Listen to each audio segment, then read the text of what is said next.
Hi ഡേഴ്സ്, എല്ലാവർക്കും മുൻകാലിലേക്ക് സ്വാഗതം. അപ്പോൾ അതേ നമ്മുടെ വെരിഗേറ്ററിൻ്റെ ഓറഞ്ച്. അപ്പോൾ നമ്മളിങ്ങനെ ഒരു വലിയ ആവറേജ് നല്ലൊരു പോട്ടിലാണ് വെച്ചിരിക്കുന്നത്, സൈസായിട്ടുള്ള പോട്ടിലാണ് വെച്ചിരിക്കുന്നത് കേട്ടോ.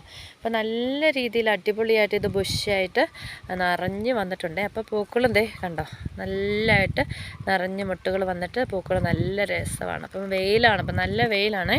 അപ്പോൾ വെയിലത്ത് നല്ല രീതിയിലാണ് ഇത്.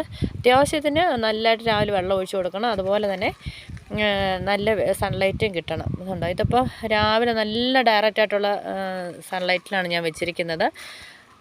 ഉണ്ടോ, എന്നാലും നല്ലതുണ്ട്. ആ വെയിലടിക്കുന്ന അനുസരിച്ച് നല്ല കളറാണേ. ഇതുണ്ടോ, നല്ല തീ കളറാണേ. ഇതുണ്ടോ, നല്ല ബുഷായിട്ട് അടിപൊളിയായിട്ട് വന്നേക്കുന്നുണ്ടോ. അപ്പോൾ ഇതുപോലെ നമ്മളൊരു അത്യാവശ്യം വലിപ്പമുള്ള പോട്ട് സെലക്ട് ചെയ്തിട്ട് ഇതുപോലെ വെക്കുവാണെങ്കിൽ നല്ല ഭംഗിയായിട്ട് നിൽക്കും. പിന്നെ നമ്മൾ ഇടയ്ക്ക് DAP കൊടുക്കുക, പിന്നെ പെസ്റ്റിസൈഡൊക്കെ ഒരു 10 ദിവസം കൂടുമ്പോൾ അടിച്ചു കൊടുക്കുക. അപ്പോൾ ഉണ്ടോ, ഏലയ്ക്ക് ഒന്നും ഒരു കേട് പോലും ഇല്ലാത്ത കണ്ടോ.